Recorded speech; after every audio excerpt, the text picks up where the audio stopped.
Good, happy Thursday morning, June 2nd, 2022. I'm Riley King, and welcome to this Thursday morning edition of your morning news update right here on the Riley King Radio Network. Let's get started right now. First up, police investigate suspected shooting in Plymouth. Let's take a listen to that video from WMUR News 9. For over 25 years, Bellegarde has paved the way in the hardscapes industry. Tom and Monica, we can tell you there is a scene here. There is a police presence. We can also tell you that since we've been here at around 8, it has been calm. But take a look at this video from earlier on today. You can see officers walking around a home here with caution tape on Highland Terrace in Plymouth.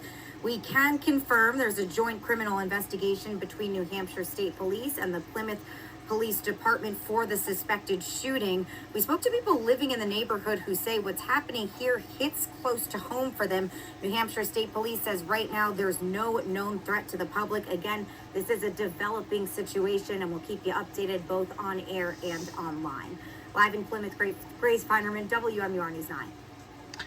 Okay, there you go on that video and that report.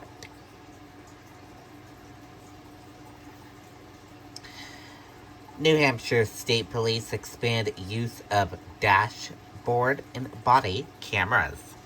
Let's take a listen to that video from WMUR News 9. For over 25 years, Bellegarde has paved the way in the hardscapes industry. I think it's going to be a great tool. You may not notice it, but right now, New Hampshire State Police Trooper Nicole Stone is wearing the agency's newest body camera. There's a mount on the back of it. It looks just like a cell phone.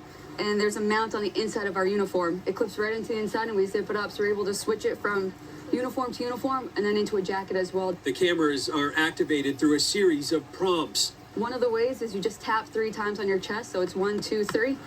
Recording. It's on. And then we actually have a key fob. Recording discarded. And you can shut it off that way. You can also turn it on using the key fob as well. Recording. The cameras also turn on anytime a trooper removes their firearm from their holster. So if we go to draw our firearm. Recording. Cruisers are carrying cameras as well. If I flip my blue lights on, that'll begin a recording here. The cruiser dash cams are front facing. There's another one recording the back seat. Along with the flashing blue lights, a serious impact to the vehicle will also activate the cameras. Making a car stop, put the vehicle in park. As soon as I pop my driver door to get out, Recording. it automatically triggers the body-worn camera. Collected video is stored on a DVR in the cruiser as well as a secured cloud. I think the more you know about an interaction between an officer and a member of the public, the better it is for the officer and the public. And now, by law, a police officer has to notify the public of the cameras during any interaction. Also today, the Executive Council approved nearly $720,000 to purchase both body cameras and dashboard cameras for 29 local police departments. Reporting live in Concord, I'm Tim Callery, WMUR News 9. Okay, and there you go on that video and that report.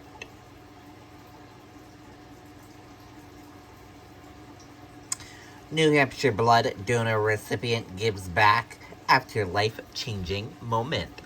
Let's take a listen to that video from WMUR News 9. What does it take to be the best? It takes guts. For Rachel Victor, 2022 marks 10 years since the scariest moment of her life. It was such a surreal experience that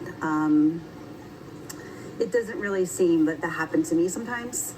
But then I see the scar, I have the dream, so it kind of comes back to me. It was the holiday season, and Rachel was alone with her then 2-year-old son. A lot of pain in my stomach. I was just feeling nauseous.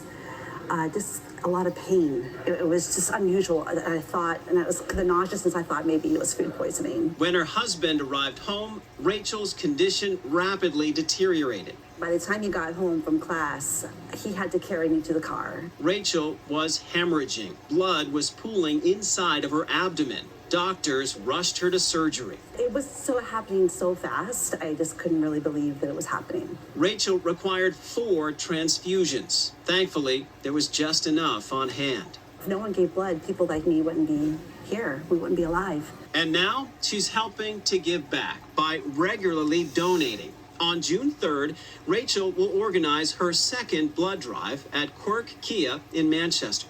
It was so rewarding to really feel that sense of community coming together for a good cause. As a reminder of how far she's come, Rachel carries her donor card with her. She's hoping her life-altering moment can lead to life-altering habits for those around her. I'm very proud of it. I think it's part of a legacy I'm hoping to pass on to my kids, to turn into something that could have been a tragedy into something really, truly good. I feel like that's an honor for me, and it's something that I'm proud of doing, and I'll continue doing it as long as I can. I'm Sean McDonald, WMUR News 9. Okay, and there you go on that video and that report.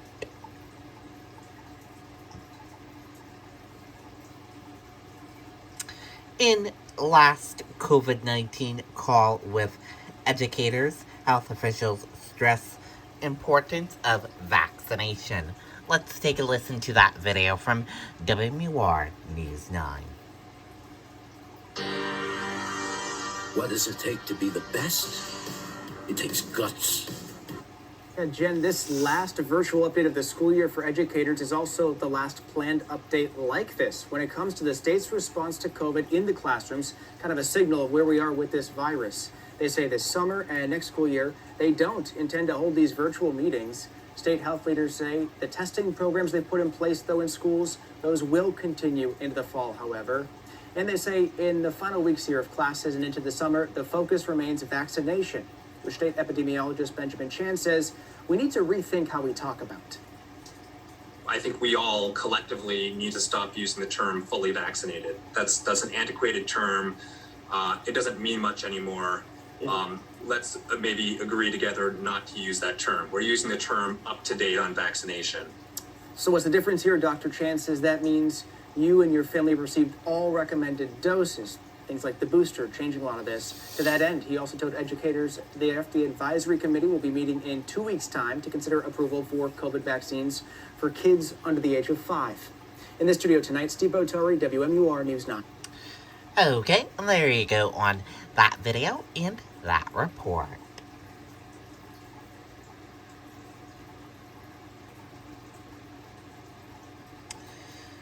Honeymoon covered bridge in Jackson closed after being hit by a truck. Let's take a listen to that video from WMUR News 9. For over 25 years, Bellegarde has paved the way in the hardscapes industry.